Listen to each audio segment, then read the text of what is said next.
High friends, good morning. Welcome back to my channel Milan Priya ব্লগে তোমাদের সবাইকে স্বাগতম। তোমরা সবাই কেমন আছো? আশা করি ভালো আছো। আমিও খুব ভালো আছি। তো আজ সারাদিন কী করি না করি সেইটাই তোমাদের সাথে শেয়ার করব। কাল তো বাবার বাড়ি থেকে এসেছি। তো এই দেখো পুরো রুম সেই রকমই আছে। এবার জামা কাপড়গুলো আজকে কাচবো না ভাবছি। পুরো ডিবানটাতে ধুলো বসে গিয়েছে। এবারে এই দেখো পুরো রুমের অবস্থা পুরো খারাপ হয়ে গিয়েছে। এই দেখো এগুলো আমার সব যেগুলো মালা তালা ছিল সেগুলো সব বের করিয়েছি। এবারে এগুলোকে সব বিগিয়ে রাখবো। তারপরে আজকে আমাদের দুপুরবেলা একজনকার ঘরে বাড়িতে ভোজ ছিল।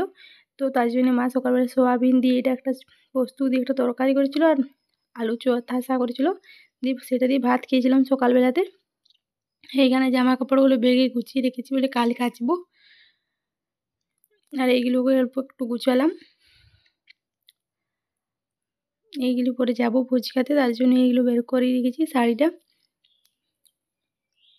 এই দেখো আমি স্নান টান করে এরপরে রেডিও হয়ে গিয়েছি এখন যাব বলে। অনেক দিন বাবার বাড়িতে ছিলাম তো মনটা প্রচুর খারাপ ছিল। এরপর ভোজ ওখানে আর ছবি কোনো ভিডিও করা হয়নি। তারপর বাড়িতে চলে এলাম।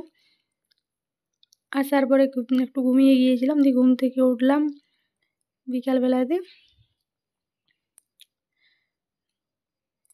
তারপরে এবারে ঠান্ডাটা তো প্রচুর পড়েছে। তো এবার শুয়ে দেবো। তো আজকের ব্লগটা এখানে শেষ করছি।